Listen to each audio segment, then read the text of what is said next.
capítulo 1137 del manga de One Piece aparece Shamrock y tenemos el volumen 23 de los viajes de Yamato por los templos de Wano, y vemos a Yamato y a Tama asomándose por la ventana. Realmente no nos muestra nada en este volumen porque vemos una parte del templo que no nos interesa, y hay tres personajes que me suena haberlos visto en la saga de Wano, pero no estoy 100% seguro si son estos. Oda recicla mucho personaje para historias futuras, así que probablemente ya los hayamos visto, y tienen esta combinación de ropas entre soldados de Kaido y ropa de Wano con las orejas respectivas de Who is Who. Y lo primero que me llama la atención es un cambio en la pronunciación del castillo principal de todo Elbaf, el castillo Aurust, ya que en capítulos pasados se nos había presentado como el castillo Olst, que es una pronunciación un poco más cercana a las culturas del norte de Europa. Seguramente el castillo se escribe Olst, pero se pronuncia Aurust, ya que estamos leyendo un manga japonés, así que vamos a quedarnos con la pronunciación Aurust, aunque me gustaba más Olst. Y aunque por fuera es un castillo que parece poco interesante, pues por dentro es extremadamente extenso y tiene lugares bastante bonitos que, a pesar de que están abandonados, me llamaron mucho la atención. A mí me gusta mucho la arquitectura de One Piece. Y también se nos revela el por qué Rodo se embarcó en esta aventura con Luffy, Nami y Zoro, ya que a mí me pareció un poco innecesario que hubiese dos navegantes, pero Oda lo metió para poder explicar todo el contexto del castillo, de la historia del rey Harald y un montón de datos bastante interesantes, así que por eso es que Rodo vino a esta aventura. Y hay un momento en el que Rodo confiesa que solamente es un gigante común y corriente que nunca había estado en el castillo, y Nami le dice que le alegra que haya venido, y parece que Zoro también se muestra conforme con la compañía de Rodo, siendo que estos dos Mugiwaras en específico lo habían tratado bastante mal, sobre todo Nami, aunque seguramente Nami lo trata bien por conveniencia. Y Rodo nos confirma algo que ya sabíamos: la terrible batalla que hubo para detener a Loki y evitar que asesinara al rey Harald, donde muchos gigantes murieron, específicamente 100 gigantes según Rodo. Considerando que probablemente Loki actuó solo, que creo que es lo que sucedió, pues nos habla bastante de la fuerza que tiene este personaje, y me atrevo a decir que era la fuerza que tenía sin la fruta del diablo que posee actualmente, porque seguramente la última etapa tras derrotar a estos gigantes pues fue ingerir la fruta. Podría equivocarme y la pudo haber ingerido antes de entrar al castillo, no sabemos, pero de todas formas es bastante impresionante que haya acabado con 100 gigantes. Y se nos dice que el único sobreviviente fue Yarul, el gigante con la espada atravesada en la cabeza, que es una leyenda entre los guerreros de Elbaf, incluso más que Dorre y que Brogy. Y Rodo también nos habla de que quedó prohibido entrar al castillo, pero no nos dice el por qué. Me hubiera gustado que en este capítulo nos revelara la razón. Probablemente pueda ser una cuestión de solemnidad para que no se manchara la muerte de estos gigantes y del rey al entrar alguna otra persona, o también puede ser que sea para evitar que alguien tome las llaves de Loki, en cuyo caso sería una prohibición como una medida de seguridad para evitar que se roben las llaves. Y también Rodo nos habla de que este castillo se convirtió en un lugar de espíritus vengativos. Me pregunto si tendremos la oportunidad de ver algunos de estos espíritus. Y luego llegamos a esta parte muy importante, que es acerca de los gigantes ancestrales. En el 1136 se nos habló acerca de Ors como gigante ancestral temido por los gigantes normales, y yo dije que me hubiera gustado que siguieran con este tema, y en este 1137 prosiguen a contar más sobre el tema. Luffy se percata de un cráneo enorme con cuernos, y Rodo le explica acerca de los gigantes ancestrales y que la sangre se ha ido diluyendo a través de las generaciones, que ya no quedan gigantes ancestrales puros, pero que quedan remanentes de esta tribu en algunos gigantes, y ya lo habíamos visto con los niños de la escuela de la Morsa, cuando me llamó la atención uno que andaba por ahí con cuernos. Y esto podría explicar por qué hay personajes en One Piece que tienen cuernos de forma natural. Recordemos que entre los hombres de Kaido se utiliza mucho el casco con cuernos, de hecho el mismo Kaido tiene cuernos, por lo que podríamos estar hablando de un personaje con sangre de gigantes ancestrales. Pero los que más me llamaron la atención fueron los Tobiropo, personajes que tienen cuernos naturales, por lo menos la mayoría. DX Drake es el único que no tiene esta característica, pero todos los demás tienen cuernos de forma natural, y siempre me pregunté por qué había sido de esta manera, sobre todo el personaje de Uruti, que es el que más me interesa. Así que podríamos decir que los gigantes ancestrales se mezclaron con gigantes normales, que dicho sea de paso, Yarul, el mismo Yarul que vimos con la espada atravesada, también es uno de estos gigantes con sangre y genética ancestral, así que tiene cuernos de forma natural. Yo pensé que era un casco, y probablemente esta sea una de las razones por las que la espada no le atravesó. Y de los gigantes que se mezclaron con los gigantes ancestrales, pues dieron como resultado encontrado gigantes con cuernos como nos está contando Rodo, y probablemente de estos gigantes con cuernos y humanos se obtuvo la genética de los humanos con cuernos, como el caso de los Tobiropo, así que esta cadena de genética podría explicar el por qué hay humanos en el mundo de One Piece con cuernos. Y pasamos con el rey Harald. En el capítulo pasado yo había dicho que tenían el cuerpo del rey en una vitrina y que había un relámpago, una estática de Haki que correspondía a la teletransportación o desinvocación de los guerreros de Dios, y pues todo esto era errado porque se trataba de un cuadro del rey Harald, y lo que yo pensé que era una vitrina pues es el vidrio que protege la pintura, y lo que yo pensé que era estática de Haki por la teletransportación o desinvocación de los guerreros de Dios, pues se trataba de simplemente una fisura en el vidrio. Y ya se nos había enfatizado que este rey era amante de la paz, a pesar de ser un guerrero y descendiente de gigantes ancestrales, pues era lo bastante inteligente para buscar la paz y romper con el ciclo en el que naturalmente debió haber caído, lo que personalmente me parece interesante. Y Rodo nos dice que es el rey más grande que ha tenido Elbaf, y pues Rodo nos habla acerca de cómo se quita los cuernos este personaje, un poco como el caso de Hellboy, aunque parece que el rey Harald se los arrancó desde la raíz, lo cual le dejó dos enormes cicatrices que le abarcan toda la cabeza. Incluso Zoro por ahí expresa un poco de admiración por lo que hizo, y es un rey con un semblante bastante agresivo para lo que era un rey que buscaba la paz y que priorizaba la paz y que parece que aborrecía la guerra. También parece que se avergonzaba de su genética ancestral, seguramente conoció la historia de los gigantes ancestrales y lo violentos que eran, y decidió seguir otro camino. Visualmente podemos decir que tiene estas marcas en el ojo derecho, iguales a las que tiene Ripley, la madre de Colón. Posiblemente son marcas guerreras, aunque las de Ripley son más grandes y abarcan todo su cuerpo hasta sus piernas. Y también es interesante que las cicatrices las tiene, creo que sobre los ojos, o sea, para el frente. Sus cuernos saldrían de su frente hacia adelante y no hacia los lados, como en el caso de Ors, exactamente igual a los que tiene Loki, así que podemos decir que Loki también es un gigante, un gigante con genética ancestral, y que los cuernos que tiene su casco realmente son suyos, así que su padre y él pues tendrían el mismo tipo de cuernos hacia adelante y no hacia los lados. Y se nos habla de Hairudin, se nos explica un poco mejor por qué es hermano de Loki, hijo de Harald, pero no es candidato a ser el rey de Elbaf. Por una cuestión de pureza de sangre real, Harald tuvo a Hairudin antes de casarse con la reina. Me da curiosidad saber cómo fue la verdadera madre de Hairudin, y también el por qué Hairudin no tiene cuernos, ya que Harald el padre pues sí los tiene. Probablemente la genética de los ancestrales es aleatoria y puede tocarte como no tocarte. En este caso le tocaría a Loki y no a Hairudin. Y también Rodo nos habla de que existen otras tribus de gigantes, algo que ya sabíamos, pero no se ahonda más en el tema. Y por ahí Nami vuelve a insultar al pobre de Rodo, y digo pobre porque ahora sabemos un poco más de su historia, donde en su infancia pues fue víctima de bullying por otros gigantes, un punto más que hace que Rodo sea un personaje de mi agrado. Y pues en esta escena lo vemos llorando con algo destruido. Al parecer estos niños le rompieron lo que podría ser un mapa, porque después Hairudin se muestra interesado en uno, o podría ser que le hayan roto cosas en miniatura, porque probablemente desde niño le gustaba mucho el tema de las miniaturas de los humanos. No se ve muy bien en el manga realmente lo que le rompen, y me llaman la atención los niños estos de atrás, porque uno parece Gecko Moria cuando era niño. No creo que tenga nada que ver, pero me llamó la atención y me pregunto si saldrán más adelante o si ya han salido estos gigantes, porque como dije al principio del capítulo, pues Oda le gusta reciclar estos personajes y mostrarlos en el futuro, y parece que Rodo desde pequeño era algo raro, lo que en la realidad comúnmente detona en conductas como las que tiene Rodo actualmente ahora de adulto, así que Oda le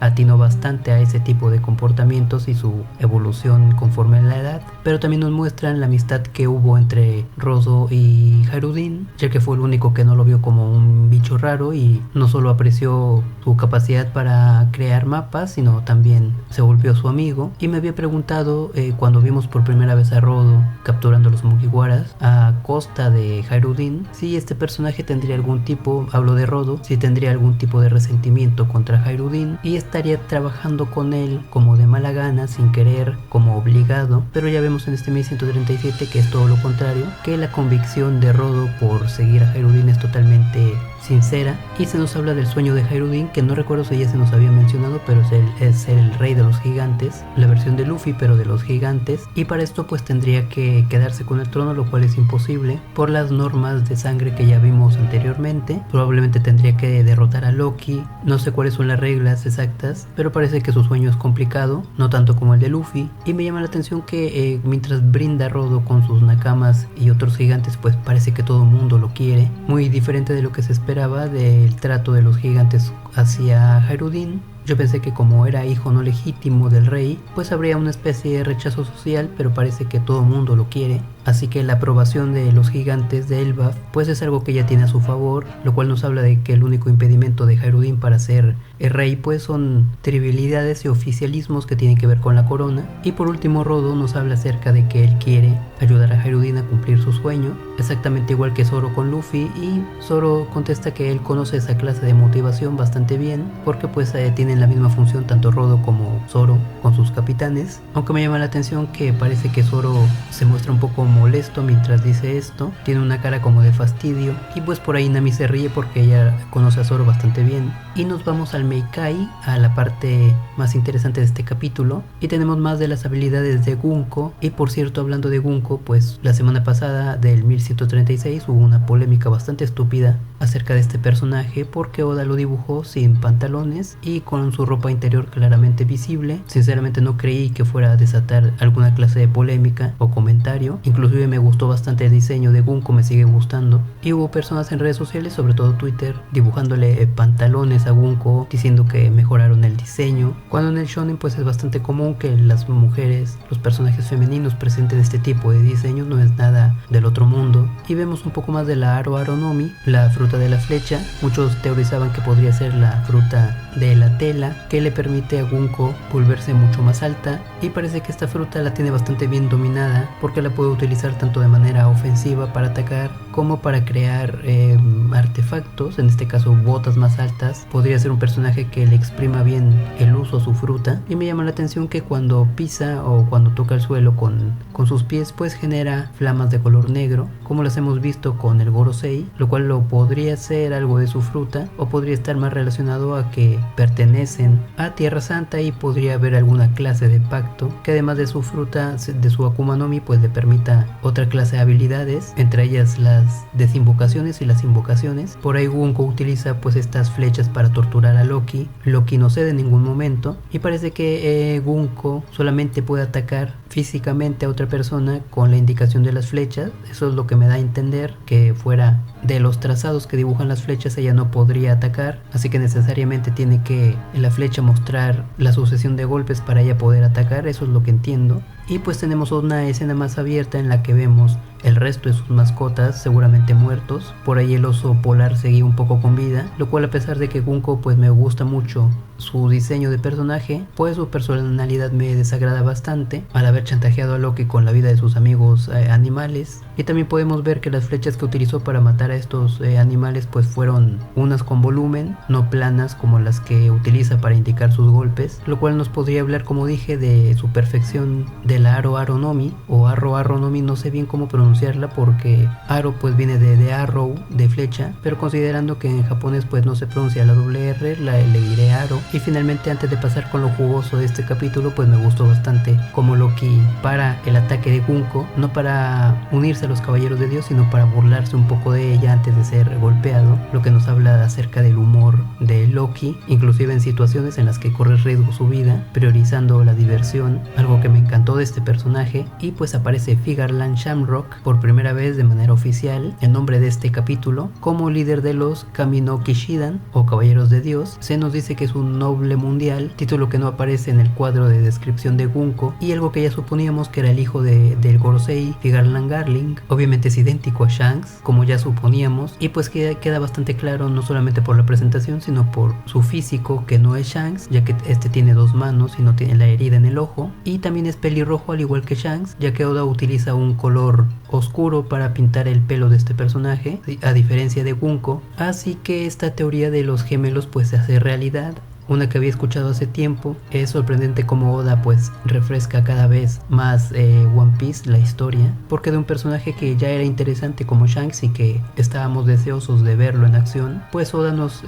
añade esta trama de los gemelos que no nos esperábamos para nada. Nos logró engañar bastante bien desde su aparición en Tierra Santa con esta capucha que todos pensábamos, incluido yo, que era Shanks, porque recuerdo que antes de esta aparición, pues en el final de Marineford, Sengoku le da permiso a Shanks de llevarse los cuerpos de Ace y de Barba Blanca de Shirohige, y él dice algo así como: solo porque eres tú, Shanks, solo por eso le dan permiso, y es casi la misma frase, la misma línea que dicen los Gorosei o uno de los Gorosei a Shamrock cuando aparece: solo por ser tú te damos este tiempo. Así que logramos intuir que era Shanks la persona que estaba en Tierra Santa cuando realmente no fue así, un engaño que creo que todos nos comimos. Y hasta la aparición de estos dos personajes en el castillo fue que nos planteamos que Shanks tendría un gemelo, y podríamos decir que en el incidente de God Valley, Figan Langarling ya era padre, y Roger y su tripulación pues se encontraron con uno de los bebés y se lo llevaron. Por ahí recuerdo que Shanks bebé tenía unas ropas bastante en buenas condiciones, y un poco tratando de encontrar el patrón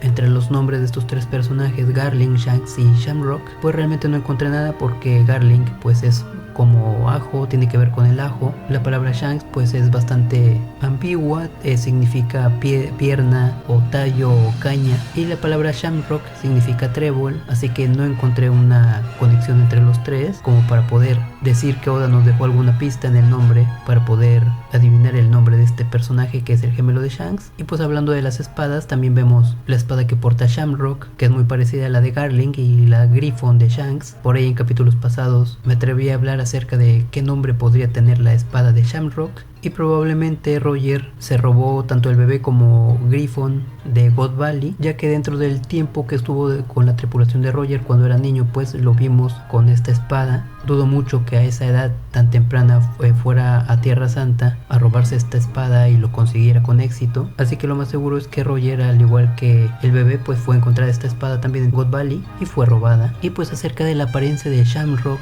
pues es bastante interesante, yo creo que a todo el mundo le va a gustar. A mí me gusta bastante el porte de caballero con esos detalles de encaje que nos hablan no solamente de que es un guerrero, sino que es un personaje de la más alta clase. Lo deja bastante claro Oda con el diseño de este personaje, detalles en su vestir que son bastante exquisitos, dignos del líder de los Kami no Kishidan. Obviamente Garling, al ascender a Gorosei, pues le deja el puesto a su hijo, y el puesto de su hijo queda vacante, por lo que vinieron a buscar a Loki. Todo esto tiene sentido. También es curioso que no se nos muestra la fruta de Shamrock, cuando sí se nos muestra la de Gunko, lo que nos dice que Shamrock no es poseedor de Akuma no Mi igual que Shanks, lo cual lo veo bastante bien. Y por último, pues acerca de la apariencia, pues he visto bastante de gente prefiriendo a Shamrock por su apariencia que a Shanks, inclusive comparando a Shanks como el hermano vagabundo, mal vestido, que huele mal de Shamrock. Me sorprende lo rápido que desechan al personaje de Shanks solamente por la apariencia, cuando antes era de lo más genial. Y hay que considerar que Shamrock debe ser una persona bastante despreciable,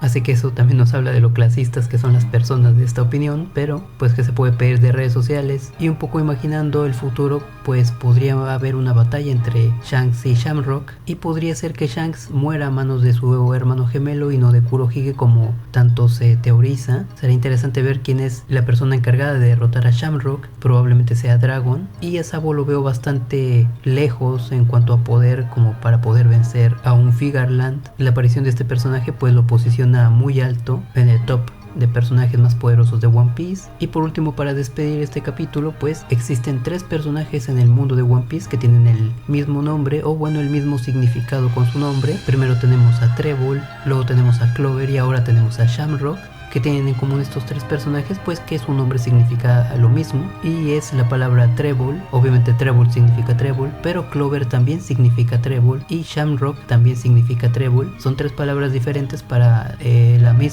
mismo concepto, y esto me llamó fuertemente la atención. Incluso sin haber visto la presentación de Shamrock, en el título vi esa palabra, lo asocié inmediatamente a trébol porque pues Irlanda es mi país favorito y el símbolo más importante de este país pues es el trébol, y la forma más común de referirse al trébol, pues es Shamrock, así que no pude evitar identificarlo al instante. Un nombre que pienso que Oda se había estado guardando para este momento, para dárselo a un personaje muy importante. Y antes de acabar el capítulo, pues también mencionan acerca de que quieren tener el poder de los gigantes de Elbaf bajo el control del gobierno, algo que también estaba buscando Big Mom, que no lo consiguió, y es bastante importante porque son los guerreros más poderosos del mundo. Quien controla a los gigantes, pues prácticamente no hay enemigo que los pueda hacer frente. No sé desde cuándo está buscando el gobierno apoderarse de Elbaf y de los gigantes, pero si lo han estado haciendo desde hace mucho tiempo, pues no han tenido resultado. Y seguramente quien se quede con este poder va a ser Luffy por todo el asunto de Nika. Y pues esto ha sido todo lo que más me ha gustado, lo que más me ha llamado la atención de este 1137, y esperar que siga.